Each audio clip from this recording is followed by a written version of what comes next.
All right, let's dive right in. Today, we're cracking open two of the most common and, frankly, dangerous threats on the web: cross-site scripting, or XSS, and cross-site request forgery, aka CSRF. You might think you're safe online, but you'd be surprised just how easily these can flip your world upside down. I mean, really think about that for a second.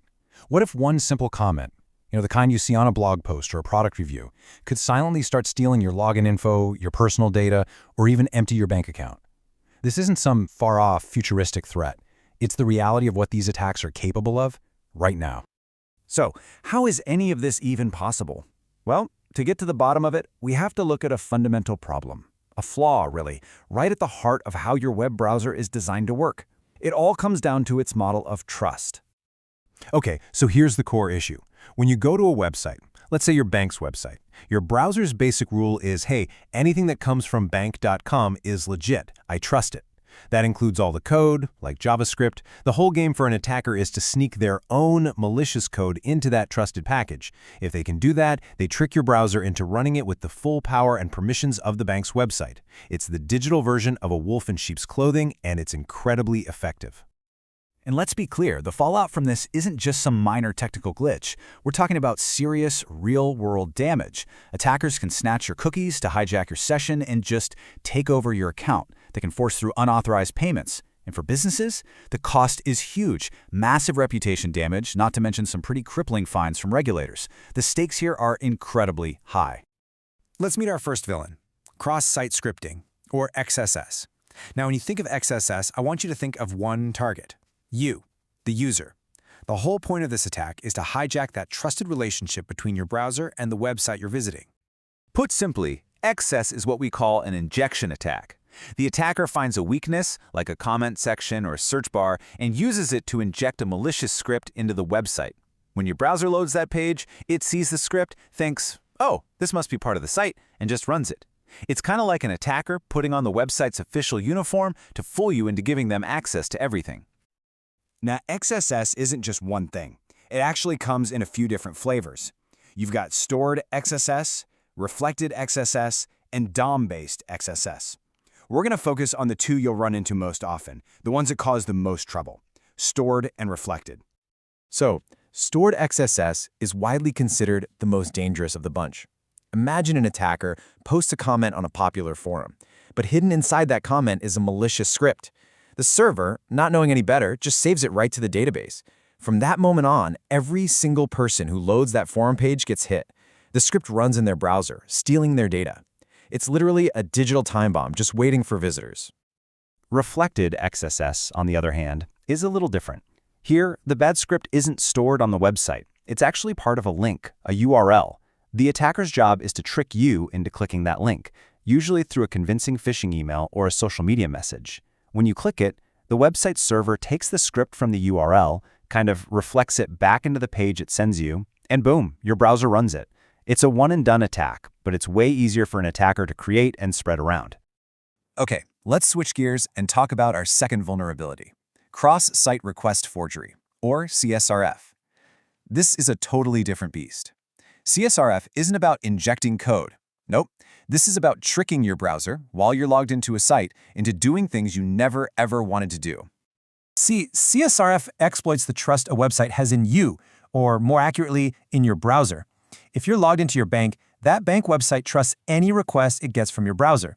A CSRF attack forges a request, like transfer $1,000, and tricks your browser into sending it. The bank sees a legitimate request coming from a logged-in user and has absolutely no reason to think it's a fake. It's like an attacker sneakily slipping a pre-filled check into a pile of documents you're signing without looking closely. Here's the classic scenario. You log into your online bank. A little later, you get an email with a link to a funny cat video, and you click it. But hidden on that web page is code that silently sends a request to your bank's website to transfer money.